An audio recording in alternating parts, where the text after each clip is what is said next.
जय श्री गुरुदेव। श्रीमद् भगवद गीता प्रथम अध्याय श्लोक नंबर 20।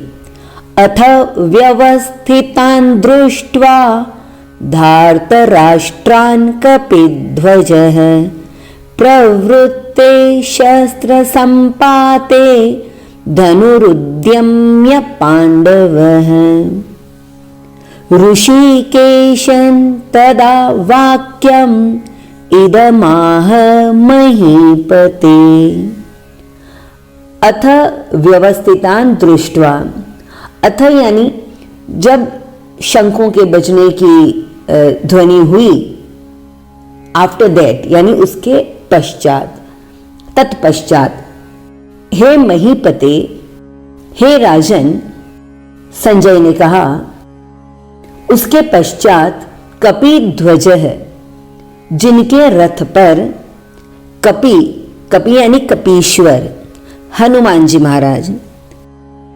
तो अर्जुन पांडव है, जो श्रेष्ठ हैं पांडवों में। अर्जुन श्रेष्ठ सिर्फ इसीलिए हैं क्योंकि वह विचारशील तो है ही, पर एट द सेम टाइम उसने अपनी लगाम, अपने बुद्धि की डोर श्री कृष्ण के हाथों में सौंप कर रखी है, इसीलिए वो पांडवों में श्रेष्ठ हैं।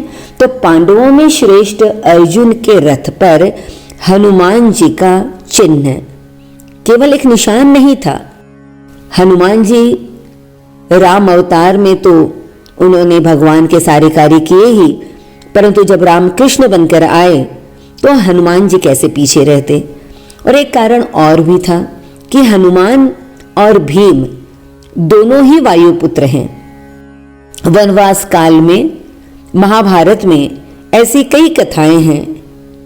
एक कथा में हनुमान जी भीम को मिले एक बूढ़े की तरह सो रहे थे रास्ते में। अब चूंकि भीम अपनी बुद्धि का उपयोग ज्यादा नहीं करते थे और उन्होंने क्रोध में आकर हनुमान जी महाराज के नाटक को वो समझ नहीं पाए, और जब उन्होंने कहा, अरे वानर पूंछ हटा, तो हनुमान जी ने कोई जवाब नहीं दिया। पूरी शक्ति लगा दी भीम ने, वो पूंछ को तो हटाना क्या, अपनी जगह से हिला नहीं पाए। और तब भीम समझ गए कि ये साधारण वानर नहीं है।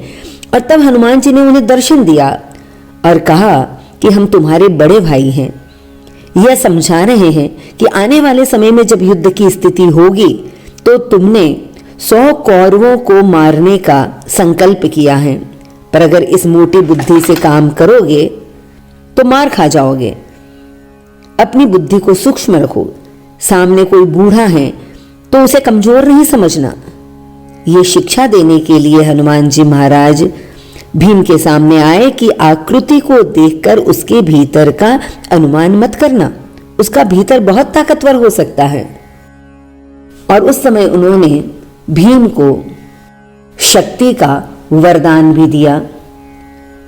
तो यही हनुमान जी महाराज कपिध्वज है, धार्तराष्ट्रान, यहां धूर्तता से जिन्होंने राष्ट्र को हड़प लिया, ऐसा भी अंदाजा लगाया जा सकता है इसके अर्थ को। या फिर धृतराष्ट्र के पुत्र व्यवस्थितान दृष्ट्वा, व्यवस्थित युद्ध के लिए एकदम जोश से भरे हुए उन कौरवों की सेना की स्थिति को दृष्टवा यानी देखा, शस्त्र संपाते यानी बाण चलाने के लिए जो प्रवृत्त हैं, बिल्कुल तैयार खड़े हैं, यह देखकर धनुरुद्यम्य, अर्जुन ने भी युद्ध करने के लिए अपना गांडीव धनुष उठा लिया। और तदा उसने ऋषिकेशम यानी भगवान श्री कृष्ण से वाक्यमिदमाह, इदम वाक्यम आह, ये वचन कहे। ये देखिए, दुर्योधन ने जब पांडवों की सेना को देखा तो वह द्रोणाचार्य के पास भाग कर गया, क्योंकि दुर्योधन जानता है जो व्यक्ति अंदर से स्वयं गलत हैं, इस बात का एहसास उसे है। और वो जानता है कि अकेले अपने बलबूते पर इस युद्ध को करने की संभावना नहीं है। हमेशा बुराई को बुरा होने के लिए किसी न किसी के सपोर्ट की जरूरत होती है, बुरे लोगों की, बुरी आदतों की। परंतु अर्जुन ने ऐसा नहीं किया। अर्जुन ने जब उस सेना को देखा तो वह इमीडिएटली अपने गांडीव धनुष को उठाकर तैयार हो गया, क्योंकि सत्य अपने बलबूते पर युद्ध को करता है या कार्य को करता है। अब तक 19 श्लोक तक हमने दोनों सेनाओं को और दोनों सेनाओं के द्वारा जो भी एक्शन हुई शंख बजाने की उसको देखा। 20वें श्लोक से देखा जाए तो ये अर्जुन की एंट्री होने वाला श्लोक है। हम इसे भगवत गीता का हीरो भी कह सकते हैं, जिसके कारण हम सबको भगवत गीता मिली है।